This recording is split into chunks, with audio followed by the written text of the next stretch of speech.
Assalamualaikum warahmatullahi wabarakatuh. Selamat datang di video pembelajaran Love Sign bersama saya Haryanti, Guru IPA SMP Negeri 1 Cilacap. Mari kita mulai untuk mempelajari kemagnetan dan pemanfaatannya.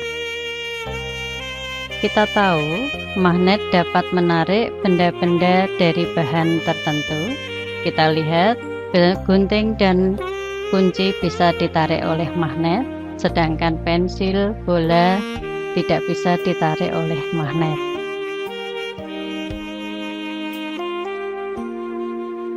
Kata magnet berasal dari kata magnesia yang merupakan nama suatu daerah di Asia Kecil, tempat ditemukannya batuan besi. Bangsa Cina menggunakan petunjuk arah kompas magnetik dalam pelayarannya. Bahan-bahan di alam dibedakan menjadi dua, yaitu bahan magnetik dapat ditarik dengan kuat oleh magnet dan dapat dibuat menjadi magnet. Contohnya besi, baja, nikel, kobalt. Yang kedua, bahan non-magnetik terdiri dari bahan paramagnetik, ditarik dengan lemah oleh magnet dan tidak dapat dibuat menjadi magnet. Contohnya aluminium dan platina. Bahan diamagnetik ditolak dengan lemah oleh magnet dan tidak dapat dibuat menjadi magnet. Contohnya seng, bismut.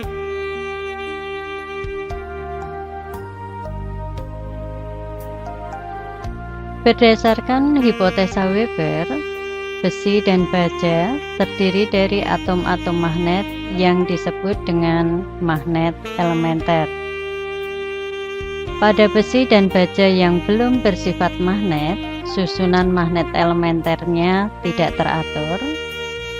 Sedangkan pada besi dan baja yang bersifat magnet, susunan magnet elementernya teratur menuju ke satu arah.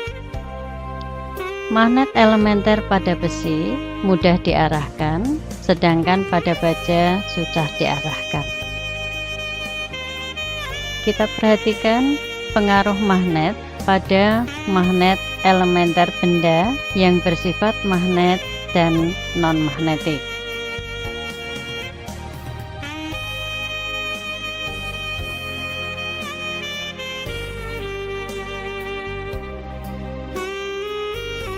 Besi merupakan bahan magnetik.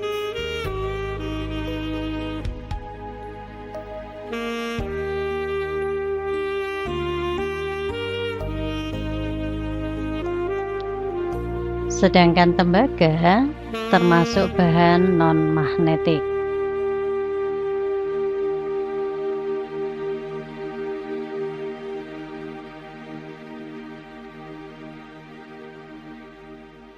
Kita tahu magnet memiliki dua kutub.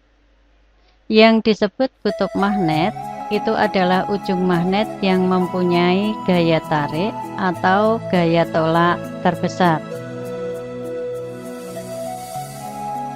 Kutub utara magnet merupakan ujung magnet yang dalam keadaan bebas menunjuk ke arah utara bumi sebenarnya. Sedangkan kutub selatan magnet merupakan ujung magnet yang dalam keadaan bebas menunjuk ke arah selatan bumi sebenarnya. Sifat-sifat kutub magnet. Kutub magnet tidak senama, akan tarik-menarik.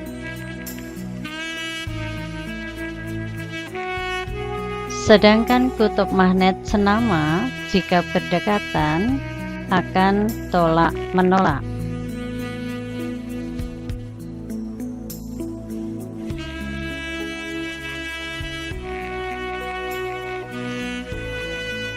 Benda magnetik tadi bisa kita buat menjadi magnet dengan cara yang pertama, yaitu menggosok.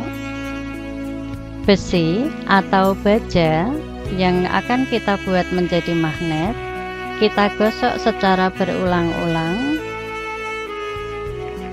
satu arah dengan salah satu ujung magnet,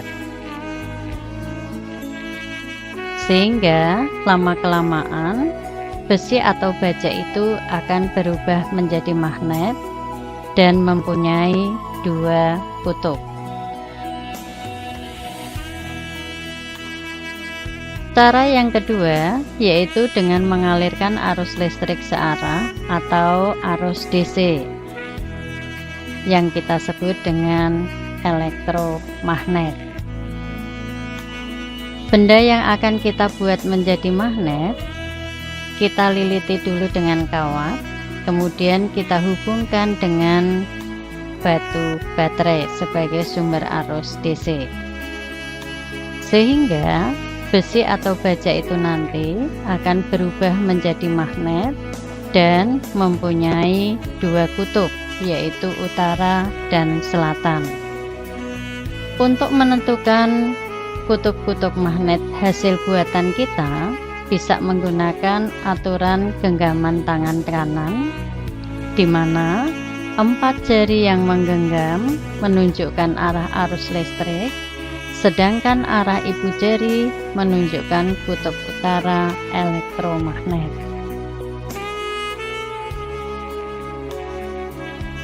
Cara yang ketiga yaitu dengan induksi. Besi dan baja yang akan kita buat menjadi magnet, kita dekatkan dengan magnet tetap, sehingga besi dan baja itu nanti akan berubah menjadi magnet dan mempunyai dua kutub. Ketika besi dijauhkan dari magnet tadi, sifat kemagnetan besi akan hilang, berarti besi termasuk sifat kemagnetannya sementara. Sedangkan baja, sifat kemagnetannya tetap ada, sehingga baja termasuk bahan magnet permanen.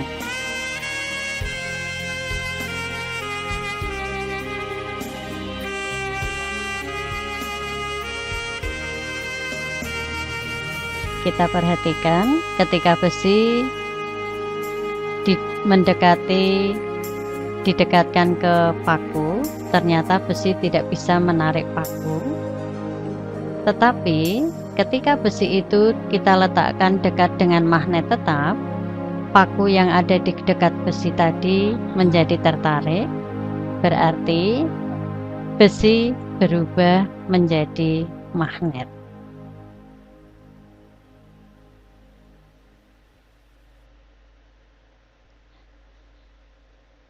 Sifat magnet bisa hilang apabila dipanaskan, dipukul-pukul atau tanpa sengaja jatuh, dan apabila magnet itu berada di dalam medan listrik arus bolak-balik atau arus AC. Sifat magnet itu hilang karena magnet-magnet elementernya, susunannya berubah dan tidak teratur lagi.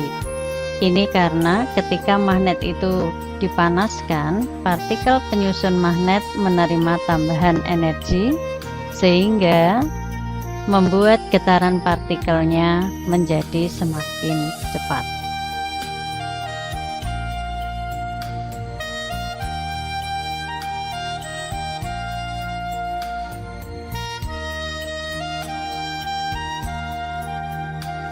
Magnet dapat menimbulkan medan magnet di sekitarnya.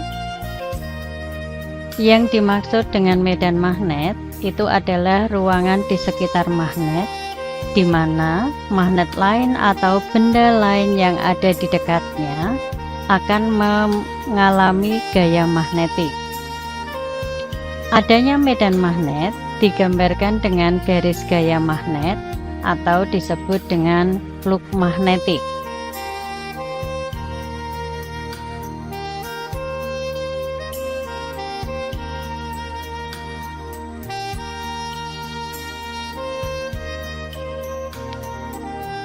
Untuk menyelidiki adanya medan magnet, kita bisa menggunakan serbuk besi yang kita taburkan ke atas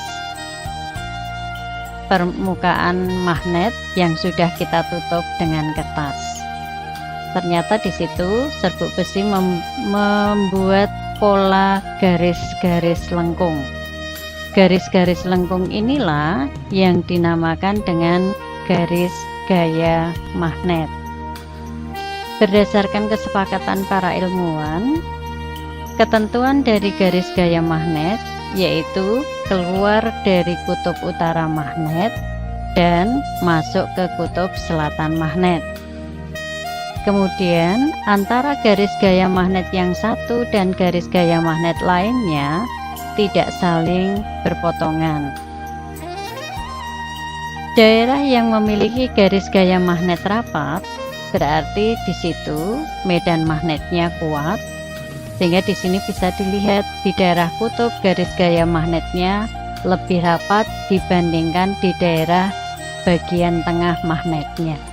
Berarti kutub-kutub magnet inilah yang memiliki medan magnet paling besar.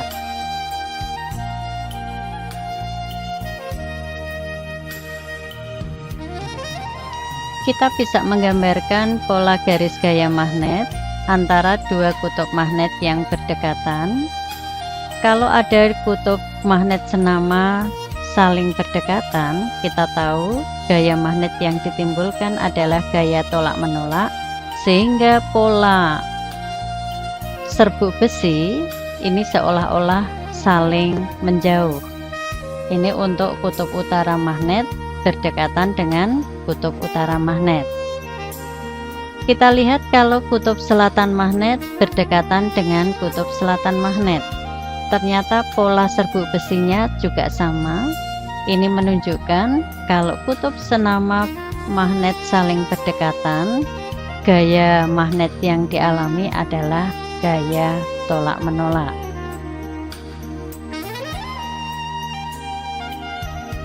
Sekarang kita amati pola serbuk besi untuk kutub utara yang berdekatan dengan kutub selatan magnet. Ternyata pola serbuk besi ini seolah-olah saling tarik-menarik atau melengkung dari kutub yang satu ke kutub yang lainnya. Sehingga jika kutub tidak senama berdekatan, gaya yang terjadi adalah gaya tarik-menarik. Bumi kita juga memiliki sifat magnetik. Sebagai bukti, yaitu ketika kita membawa jarum kompas ini selalu menunjuk ke arah utara selatan bumi yang sebenarnya. Sehingga jarum kompas ini digunakan sebagai petunjuk arah. Mengapa jarum kompas ini selalu menunjuk ke arah utara selatan bumi sebenarnya? Ini disebabkan di daerah kutub utara bumi terdapat kutub selatan magnet bumi. Sedangkan di daerah kutub selatan magnet bumi terdapat kutub utara magnet bumi. Sehingga kutub utara kompas akan ditarik oleh kutub selatan magnet bumi, sedangkan kutub selatan kompas akan ditarik oleh kutub utara magnet bumi. Akhirnya kutub utara kompas menunjuk ke kutub utara bumi sebenarnya, dan kutub selatan kompas menunjuk ke kutub selatan bumi sebenarnya.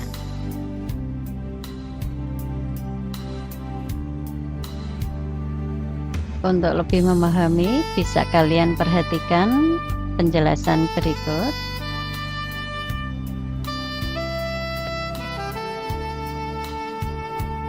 Ini adalah kutub utara bumi.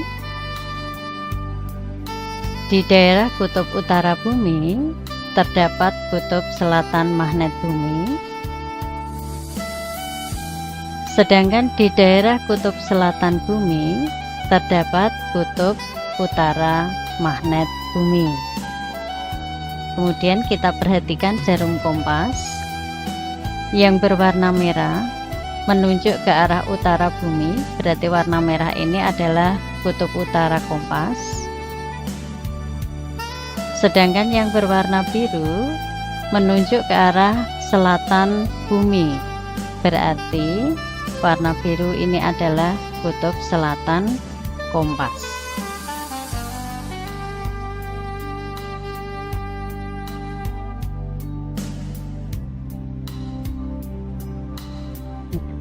Hal ini membuktikan bahwa bumi kita ini bersifat magnet, yaitu sama seperti sifat magnet tadi, kutub tidak senama tarik-menarik, sedangkan kutub yang senama tolak-menolak.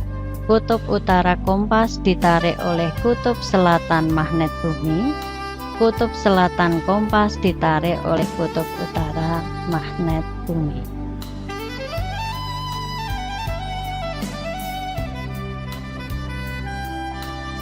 Posisi jarum kompas di setiap daerah berbeda-beda, tidak tepat berhimpit dengan arah utara selatan bumi sebenarnya, tetapi mengalami penyimpangan. Penyimpangan jarum kompas ini ada dua macam.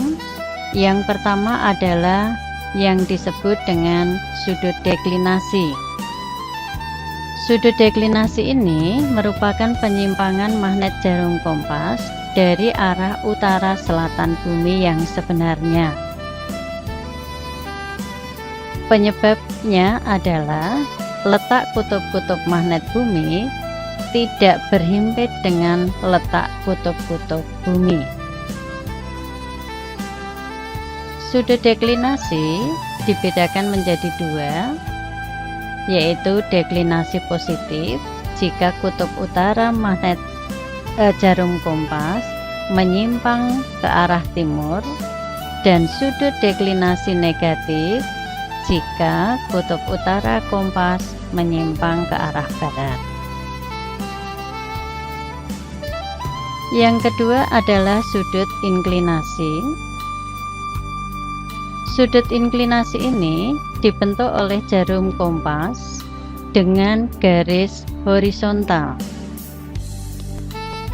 Penyebab terjadinya sudut deklinasi karena medan magnet bumi tidak sejajar dengan permukaan bumi.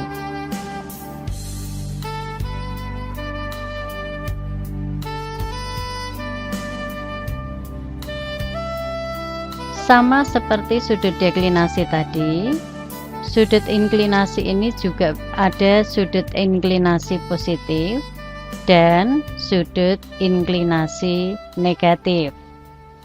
Sudut inklinasi 90 derajat terjadi di daerah kutub-kutub bumi, sedangkan sudut inklinasi 0 derajat terjadi di daerah khatulistiwa. Sekarang kita pelajari tentang medan magnet di sekitar kawat penghantar yang berarus listrik. Ilmuwan pertama kali yang menyelidiki adalah Hans Christian Ørsted, yang dikenal dengan percobaan Ørsted. Batang besi ini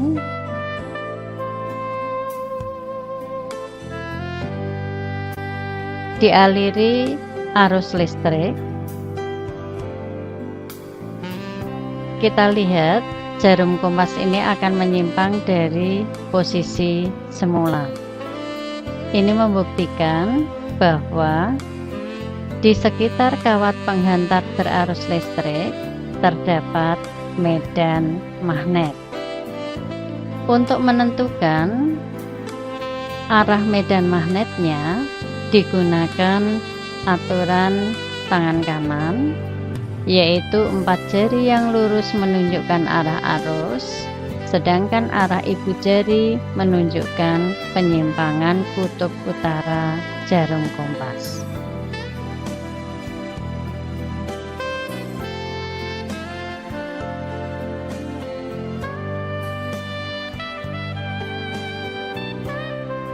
Kita perhatikan medan magnet yang ada di sekitar kawat penghantar berarus listrik. Ini kawat penghantar yang dihubungkan dengan baterai akan dialiri arus listrik. Bisa dilihat nanti arah penyimpangan dari jarum kompas ini yang ada di dekat kawat penghantar tersebut.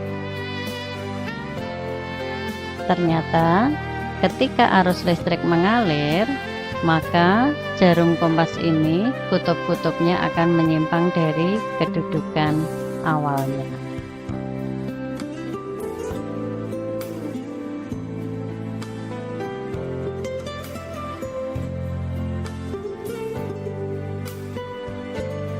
Untuk menentukan arah medan magnet di sekitar kawat penghantar berarus listrik, bisa digunakan aturan tangan kanan, yaitu arah ibu jari menunjukkan arah arus listrik dan arah 4 jari yang menggenggam menunjukkan arah medan magnet.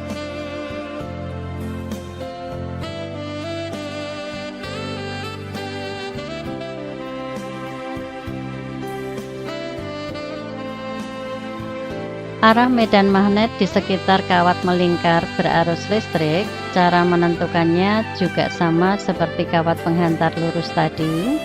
Jadi arah ibu jari menunjukkan arah arus listrik, arah 4 jari yang melingkar menunjukkan arah medan magnet. Sehingga di setiap tempat arah medan magnetnya bisa berbeda. Untuk mendapatkan medan magnet yang lebih kuat, kawat penghantar yang dialiri arus listrik tadi kita buat gulungan yang disebut dengan solenoida. Sehingga di sini medan magnet yang dihasilkan akan lebih kuat dibandingkan yang dihasilkan oleh kawat penghantar lurus.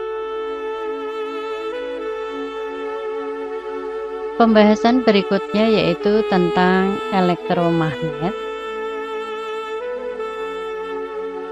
Elektromagnet ini merupakan kumparan berarus listrik DC yang di dalamnya diberi inti besi lunak agar pengaruh kemagnetan yang dihasilkan menjadi semakin kuat.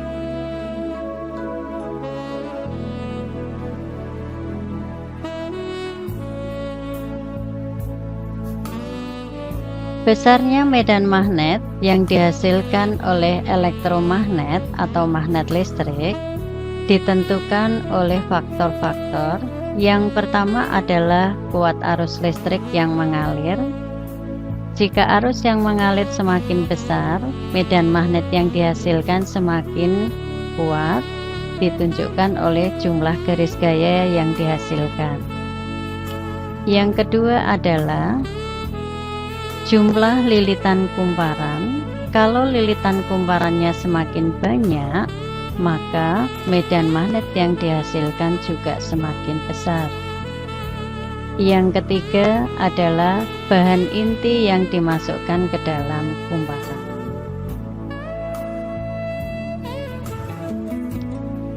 Cara memperkuat kemagnetan pada elektromagnet. Yang pertama, menambah jumlah lilitan kumparan. Kedua, memperbesar kuat arus listrik. Dan yang ketiga, memberi inti besi pada kumparan.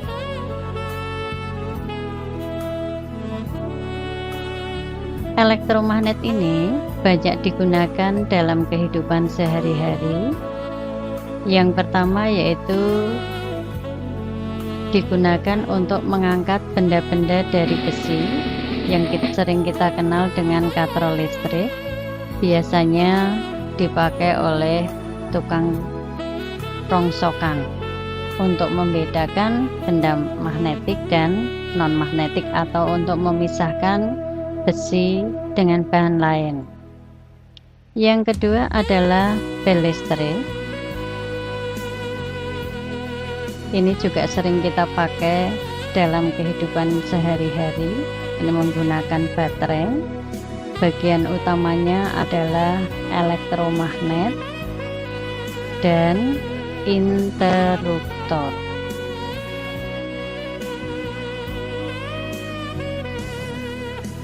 Ketika saklar ini ditekan, arus listrik akan mengalir sehingga kumparan ini bersifat menjadi magnet.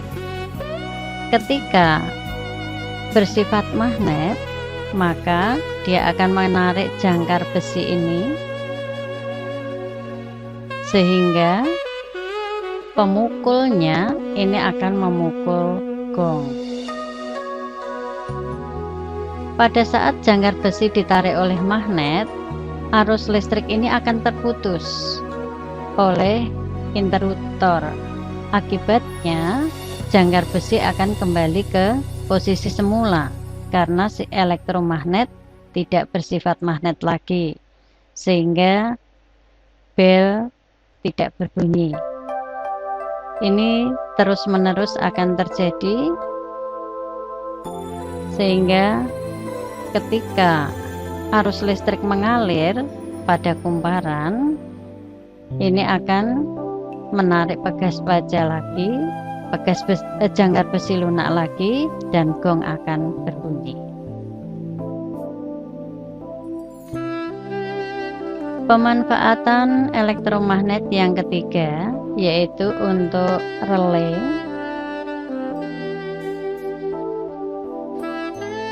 Relay ini sering disebut dengan saklar otomatis jarak jauh. Relay merupakan alat yang dengan energi listrik atau arus listrik kecil bisa menghubungkan dan memutus aliran arus listrik yang besar.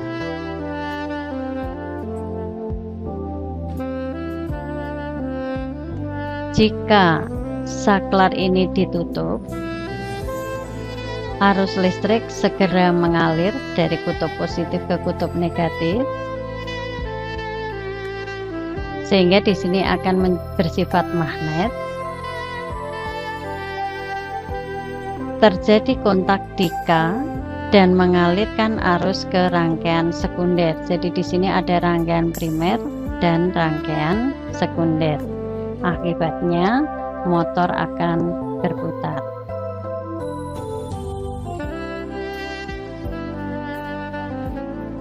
Konsep berikutnya yang harus dipahami yaitu gaya pada penghantar berarus listrik.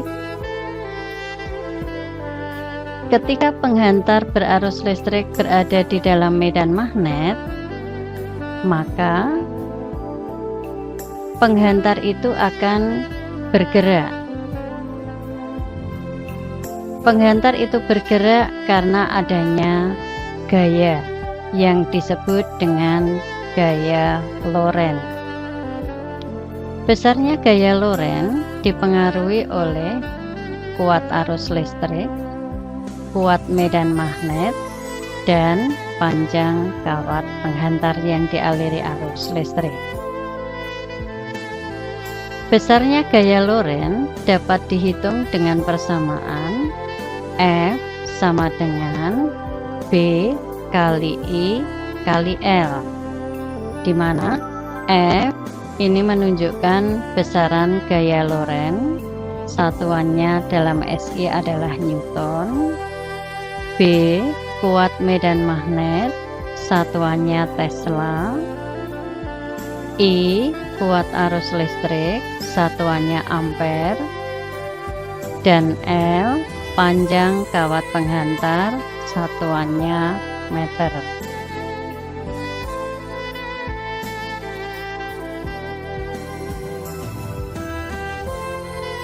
Gaya termasuk besaran vektor, sehingga gaya ini mempunyai arah.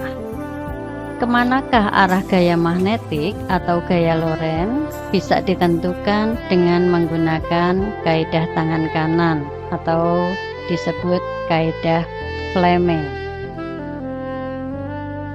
yaitu 4 jari yang lurus menunjukkan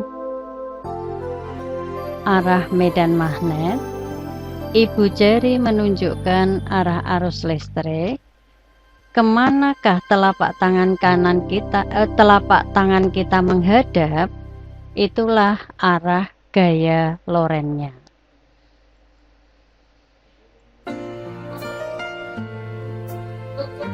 Yang terakhir adalah penggunaan gaya magnetik atau gaya loren dalam kehidupan sehari-hari. Gaya magnetik ini tadi timbul pada penghantar berarus listrik yang berada di dalam medan magnet. Biasanya digunakan untuk mengubah energi listrik menjadi energi gerak. Contoh alat yang menggunakan prinsip gaya loren ini adalah motor listrik dan alat ukur listrik. Ini adalah gambar motor listrik. Ketika kumparan ini berputar di antara kutub-kutub magnet, maka di situ akan terjadi gaya loren. Bagian utama dari motor listrik ini adalah magnet tetap, kumparan, dan komutator.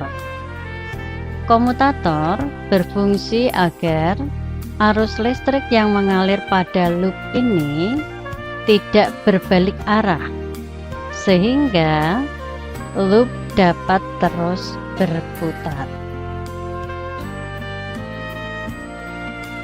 Yang kedua, untuk alat ukur listrik, contohnya adalah ampermeter, voltmeter, ataupun multimeter.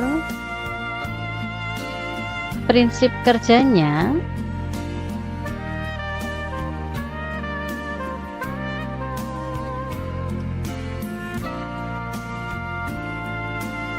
jika jarum dialiri arus, kumparan akan berputar, tapi kumparan tidak dapat berputar terus karena tertahan oleh pegas spiral. Berputarnya spiral akan menggerakkan jarum penunjuk angka. Besar putaran kumparan sama dengan besarnya penyimpangan jarum penunjuk angka, sehingga besar penyimpangan itu dapat dijadikan sebagai hasil pengukuran. Demikian materi tentang kemagnetan dan pemanfaatannya. Terima kasih kepada MNC yang telah memfasilitasi. Salam B2M2, belajar berbagi, memotivasi, dan menginspirasi.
my soul, feel it in my soul.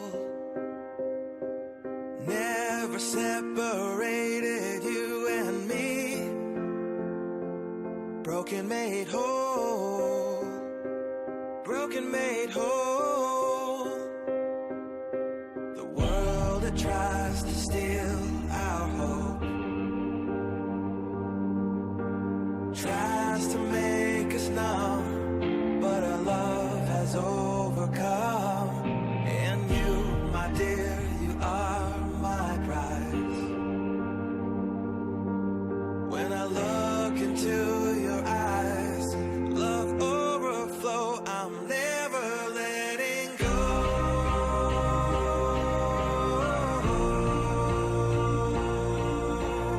All my life I give to you, love breakthrough, I'm never letting go.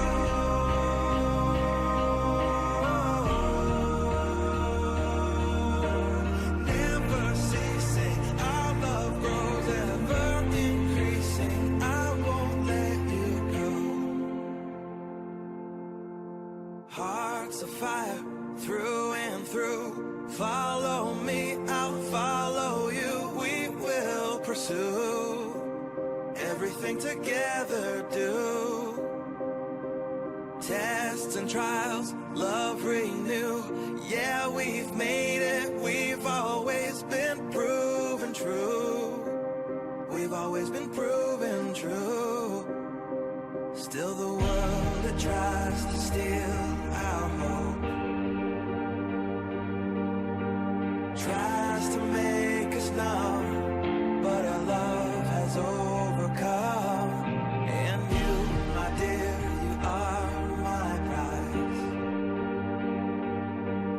When I look into your eyes, love overflow, I'm never letting go.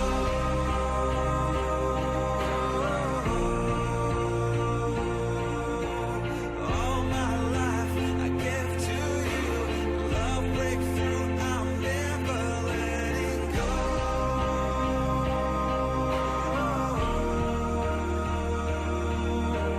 Never ceasing, our love grows, ever increasing, never letting go.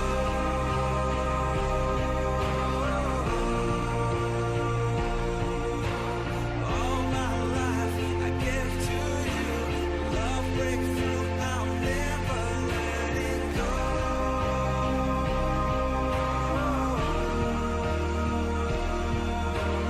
Never ceasing, our love grows, ever increasing, I won't let you go.